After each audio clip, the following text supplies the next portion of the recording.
장수하는 사람들의 특별한 세균이 있어요. 예. 그럼 이제 본격적으로 아까 말씀하셨던 그 노화의 그 10가지 정도? 네, 12가지. 예, 12가지 네, 정도. 예, 계속해서 말씀을 해 주세요. 네. 사실상 이제 제가 이것을 이제 응용하다 보면 네. 이제 병원에서 이제 우리 고객분들을 만나잖아요. 네. 고객분들은 어떻게 보면 대부분 뭐 병이 있는 분들도 계시지만 병이 없이 나 이러이러한 증상들이 예전 같지 않아서 노화 관리를 하고 싶어 해.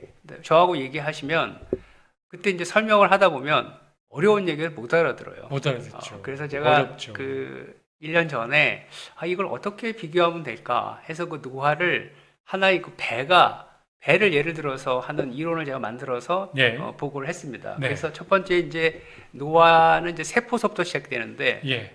첫 번째가 이제 어려운 얘기입니다. 의사들 잘 봅니다. 뭐 모르셔도 되는데 그 유전체 완전성이라는 게 있는데 이거가 뭐냐 하면은 만약에 선박이라고 얘기하면은 설계도 자체가 잃어버리거나 손상이 된 거예요. 네. 그러니까 우리가 기본적으로 세포의 단위가 이제 DNA가 이제 명령을 해서 거기서 역할을 다 하잖아요. 예. 그 DNA 자체가 손상이 된 거예요.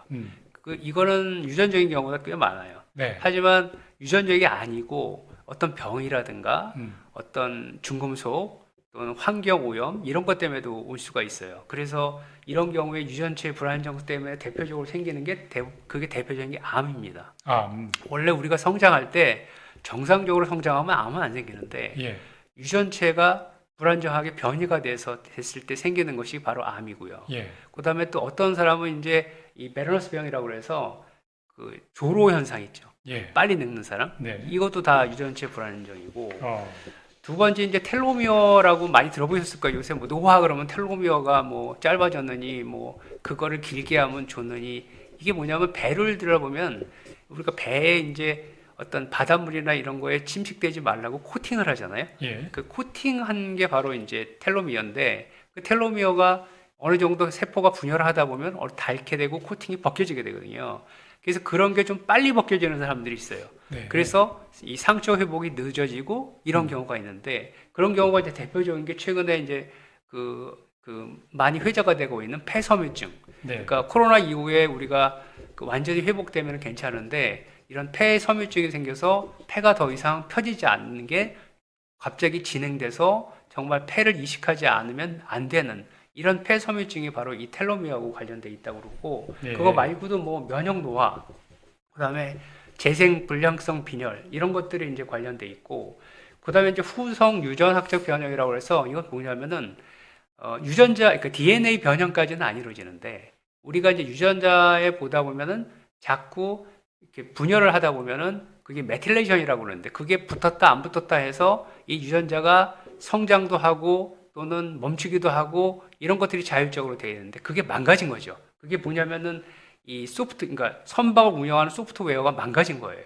그래서 이런 경우에 이제 문제가 될 때 우리가 대표적으로 이제 당뇨 뭐 이런 대사질환이 생길 수가 있고 유전자의 자율 기능이라고 볼 수가 있죠. 그렇죠. 유전자가 이제 그러니까 어떤 분들은 이제 이걸 먼지가 쌓인다 그러는데 네. 먼지가 쌓여서 기계가 잘 안 돌아가는 거죠. 예, 녹이 쓴 것처럼. 그렇죠. 예. 네, 네. 그래서 그런 경우에 이제 요즘 신경 퇴행성 변화 이런 것들이 이제 관련된다고 하고 네. 그다음에 이제 이 단백질 그 항상성이라고 하는 게 우리는 우리 몸에는 많은 효소가 있어요. 효소는 단백질이거든요. 이 단백질들은 차곡차곡 정리가 돼서 이게 그 어디에 정리가 뭐가 되고 이런 걸 우리가 알아야 되거든요. 네. 또 접혀져서 또 잘 보관이 돼야지 많은 걸 보관할 수 있고 그런 기능이 깨지는 거죠.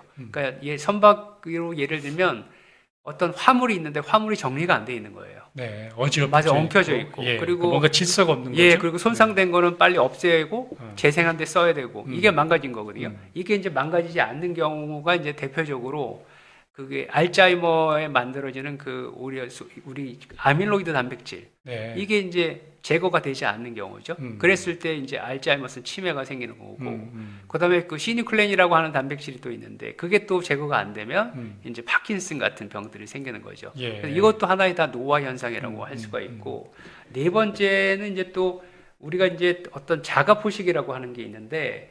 이것도 우리 몸에서는 이 단백질을 재생하고 재활용을 해야 되는데 우리 몸에도 그런 게 있어요. 예. 근데 그게 안 돼요. 선박에서도 이게 재활용이 돼야 되는데 안 되는 경우. 그런 경우에 이제 우리가 대표적으로 근감소증 이런 게 생길 수가 있습니다. 네, 이게 네. 이제 근본적인 원인에서의 어떤 노화의 원인이 되는 거고요. 예. 그래서 1차적인 지표로 얘기를 하셨어요. 그렇죠. 그게 그죠? 근본적입니다. 예. 네. 그다음에 이제 이런 것을 이제 보상하기 위해서 우리가 기량적인 어떤 지표라고 하는데 네. 이런 것들을 이제 보상하기 위해서 우리가 이제 이건 이 영양소 감지라고 하는데 배에서는 이제 센서죠. 어떤 연료가 없으면 어떻게 되고 채워 넣어야 되고 막 이런 네. 그리고 빨간불 엔진도 들어오고. 멈춰야 되고 네. 그런 것들이 이제 있어야 되거든요. 에너지가 없으면 음. 성장을 멈춰야 되고 에너지가 많으면 성장을 해야 되고 이게 이제 대표적으로 당뇨병이죠. 음. 그리고 비만이죠. 음. 그러니까 우리 몸에서 분명히 에너지가 남아 도는데 다 쓰지를 못하고 예. 또 부족한데 또 이거를 또 그 부족한 걸 감지 못하고 이렇게 되는 경우도 이제 그런 당뇨병과 같은 대사 질환이 생기고요.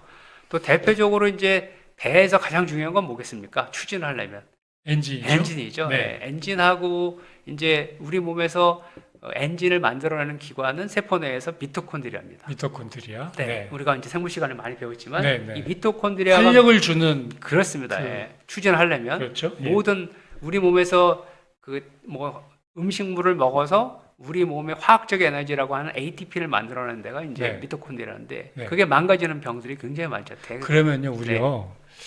배가 고파요. 한참 고픈데 네. 약간의 사탕을 하나 먹거나 음식물이 요만큼 들어가도 네. 몸이 막 이렇게 엔돌핀이 도는 것처럼 네. 활력이 도는 그런 느낌이 있거든요. 네. 그게 아까 말씀하신 그 미토콘드리아가 바로 발휘가 되나요, 기능이? 바로죠. 미토콘드리아는 예. 갈망하고 있죠. 에너지가 들어오고. 조금이라도 다 오고. 나는 지금 빨리 우리 주인한테 에너지를 만들어주고 싶은데 네. 연료가 없는 거죠. 예, 예. 그때 그 에너지를 제일 빨리 쓰는 게 포도당이죠. 예. 그 다음에 이제 그 우리가 이제 지방을 제일 많이 쓰고 또 이 당을 만드는 단백질이 그 다음에 쓰고 네. 그 당을 제일 많이 써요. 예. 그 당보다도 제일 빨리 쓰는 게 있어요. 술과 같은 액상과당 이런 것들이에요. 네. 그런 것들. 네. 그래서 우리가 이거의 또 단점이 뭐냐면은 자꾸 이제 그런 식으로 메꿔주면 우리는 이제 배고플 때 조금 저혈당만 약간 참으면 네. 저장된 지방을 쓰거든요.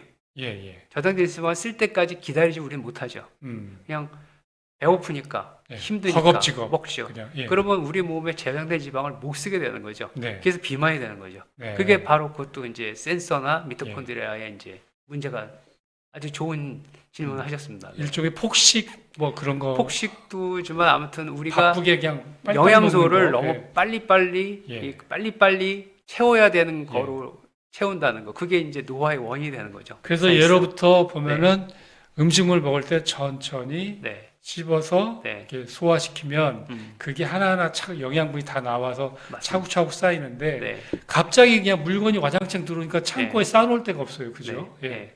그래서 제가 다음 시간에 좀 더 구체적으로 말씀드리려고 했는데 네. 제가 쓴 책 중에 네. 배고프지 않으면 먹지 말라는 책이 있습니다. 네. 우리는 근데 배고프자마자 먹거든요. 예. 그러면은 내 몸에 있는 지방을 쓰는 걸 잊어버려요. 예. 그게 비만인 거거든요. 그게 대사질환이고. 네. 네, 그래서 나중에 제가 구체적으로 설명드리겠습니다. 네. 자, 지금 미토콘드리아까지 네. 말씀해 주셨고요. 그다음에 여덟 번째가 세포 노화인가요? 세포 노화죠. 이제 네. 세포 노화는 이것도 이제 우리 몸에서 계속 세포가 분열하다 보면은 세포가 계속 분열하는 병이 뭡니까? 그냥 막히지 않고 암이죠. 네. 암이기 때문에 암이 안 생기기 위해서 아까 그 메틸레이션이라고 하는 걸 해서 그만 분해해. 그러면 이제 그 세포가 분해하지 않아요. 예. 그걸 우리가 세포가 분해하지 않고 역할도 없이 자리만 차지하는 걸 우리가 세포 노화 세포라고 그래요. 네. 근데 그걸 일명 좀비셀이라고 그래요. 어. 왜냐하면 그 좀비셀은 뭐냐면은 일은 안 해요. 네. 근데 일만 안 하면 참 좋은데 네. 옆에 사람을 꼬드겨요. 회방 놓고 그렇죠. 예. 야, 내가 세상 살아봤더니 별거 아니야. 놀아. 그러니까 굉장히 활발한 세포한테 어떤 물질을 주면서 자꾸 수다를 떠는 거예요. 회방하거나 방해하거나 그게 이제 인체가 제대로 돌아가야 되는데 네. 계속 그거를 방해하고 억제하고 그런 식으로 그렇죠. 하는, 그런 세포 일종의 말썽쟁이네요. 말썽쟁이라기보다는 어떻게 네. 보면 역할 없는 어르신도 아니죠. 그런 분들은 네. 어르신이라고 정의 안 하고 늙은이라고 정의를 할 거거든요. 그렇죠? 예. 그런 분들이죠. 그래서 그 노화 세포가 있는 문제인데 네. 더 문제는 이 노화 세포가 내는 물질을 우리가 염증성 물질이라고 하는데 예. 이 염증성 물질이 우리가 알고 있는 그동안의 항염제에는 안 드는 염증이에요. 예. 그렇기 때문에 노화가 오는 거예요. 예. 그러니까 아스피린이라든가 이런 거로 억압이 안 돼요. 그 방해가 안 돼요. 그래서 이 노화 세포가 축적이 되면 노화가 빨리 오게 되는 거죠. 네. 쉽게 치료하기 어려운 네. 예, 세포 염증이에요. 노화. 그 다음에 이제 뭐 또 줄기세포 그렇죠. 이제 가 아까 있겠죠? 제가 네. 잠깐 언급했지만 이런 것들이 이제 계속 하다 보면은 세포가 이제 손상이 되고 그러면 줄기세포가 그걸 대체해야 되는데 하다 이제 고갈이 돼 버리는 거죠. 그래서 최근에 이제 줄기세포 치료다 이런 것들이 그런 노화를 방지하기 위해서 우리가 그 줄기세포가 맞는다고 다 좋은 건 아니고요. 우리가 죽을 때 쓰지 않는 줄기세포가 몇 퍼센트냐면 40%는 안 쓰고 죽는다고 그래요. 40%는 네, 그냥 쓰면 참 좋은데 안 쓰고 죽는다고 그래요. 음. 왜 안 쓰냐? 얘가 활성화가 안 돼서. 음. 그래서 이 줄기세포 치료라는 게 뭐냐면 이 줄기세포도 이 10일밖에 못 살아요. 네. 들어가면. 근데 10일 동안 들어가서 얘가 하는 일이 뭐냐면 그 지금 놀고 있는 줄기세포한테 활성화를 일으키는 거죠. 예. 예, 그래서 근데 이 자체가 고갈이 되면 이제 노화가 빨리 오게 되는 게 바로 줄기세포 고갈이고 그다음에 이제 계속 그러다 보면 이런 염증성 물질들이 방해를 이제 막 하잖아요. 방해를 하다 보면은 이 세포까지 소통이 안 돼요. 그러면 우리가 이제 큰 배 같은 경우에는 잘 보이지 않고 어떤 그 레이더나 이런 거 가지고 이제 추적해서 보잖아요. 항법 장치로. 그런 정보가 이상하게 들어오는 거죠. 네. 그러면 이제 그 배 같은 경우에 이상한 경로로 가게 되고 이게 이제 세포 간의 이제 균형 교통이라고 하는 소통이라고 하는데 그게 망가지면 또 노화가 빨리 오게 되고 그러면은 좀 전에 그 줄기세포 말씀하셨는데 네. 줄기세포를 40%못 쓴다고 했잖아요. 네. 그러면 뭐 40% 중에서 10%라도 더 쓰려면 네. 어떤 노력을 하면은 깨어 있는 줄기세포를 저희가 활용할 수가 있을까요? 그 걔가 줄기세포가 가만히 있는 게 네. 아까 얘기했던 노화세포의 잡음 때문에 그래요. 아, 노화세포가 쉬라고 그래서. 예. 그래서 노화세포를 제거해 줘야 되겠죠. 그리고 노화세포가 많이 안 만들도록 우리가 노력을 해야 되겠죠. 예. 그 노력은 뭐가 있을까요? 그거에 이제 만성염증, 그 활성산소를 없애고 이런 것들이 이제 있죠. 그런 노화세포가 안 만들어지게 해주는 것이죠. 결국에는 꾸준히 건강 체크를 하고 네. 운동도 열심히 하고 네. 이 몸에 좋은 음식도 잘 섭취를 하고 네, 그러면서 몸을 굉장히 좀 상쾌한 상태로 만들어 가면 예. 어떻게 보면 줄기세포를 조금 더 우리가 잘 쓸 수 있는 그렇습니다. 그런 하나의 비결이 될 수도 있겠네요. 그거는 이제 다음 시간에 좀 더 구체적으로 네. 상세하게 제가 설명해 드릴 네. 거고요. 이제 마지막으로 이제 최근에 이제 뭐 우리 배에 뚱보세균이 뭐 이런 게 있는데 예. 이거는 이제 이게 마지막으로 들어온 12가지 중에 마지막 지표인데 이게 어떠한 연구가 이제 근본이 됐냐면 그 100세 이상 산 사람, 네. 100세 이상 사신 분들의 장에서 균주를 체크하고 음. 또 그냥 일반적으로 그냥 수명인 사람들의 균주를 체크를 한 거예요. 다른 게 있는 거예요. 아. 그 세균이 거기에 아카멘시아라는 세균이 있고, 하여튼 장수하는 사람들의 특별한 세균이 있어요. 예. 장내 세균이. 그거를 계속해서 분석해서 봤더니 그 세균이 하는 역할이 있는데 우리 몸에 좋은 세균이 있을수록 우리 몸에는 면역력도 좋아지고 네. 노화도 방지한다. 예. 그래서 이 장내 세균 불균형 이런 네. 것들도 이제 노화의 아주 중요한 인자로 이제 밝혀진 거죠. 그래서 이런 12가지 인자를 가지고 이제 우리가 치료를 하게 되는 거죠. 네. 장내 세균이 균형을 이루려면 어떻게 해야 됩니까?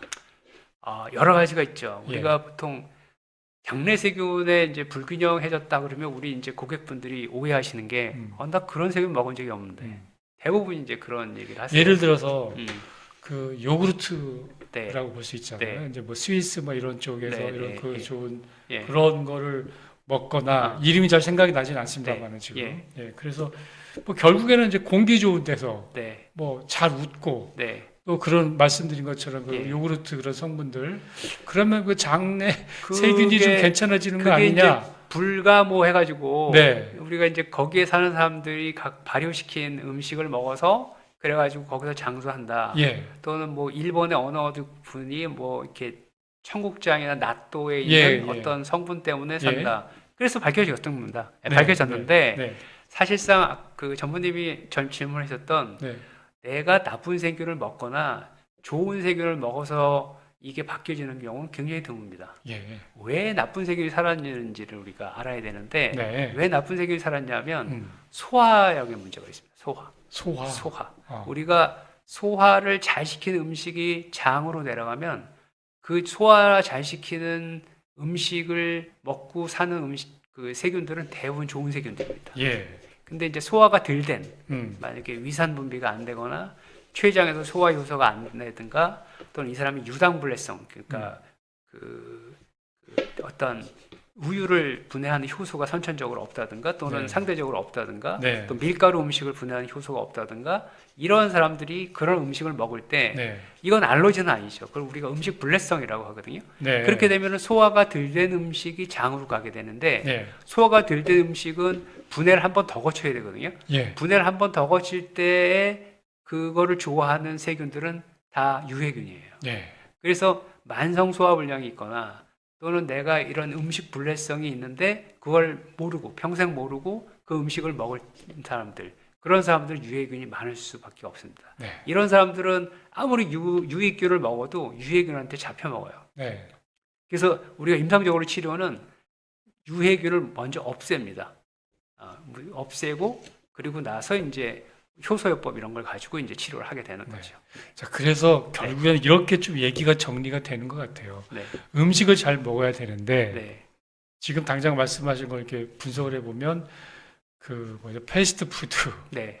뭐 그런 류의 네. 그 가공식품 네. 그런 부분에 대한 어떤 경고등 비슷한 음. 말씀을 해주시는 것 같고, 그다음에 우리가 또 선천적으로 태어나는 그 갖고 태어난 그 DNA 요소, 효소, 예, 그렇죠. 효소, 그다음에 이제 음. 적절하게 운동을 하고 네. 또 좋은 공기, 음. 그다음에 또 이제 덧붙이면 이제 항상 웃는 어떤 습관들, 네. 이런 게 결국에 또 서서히 지금 그 우리 원장님께서 말씀하시는 방향으로 가는 건강의 지름길, 노화를 늦추는 지름길로 가는 이런 인자들이 이렇게 드러나는 거 아닌가 그렇습니다. 싶은 생각이 들고요. 네.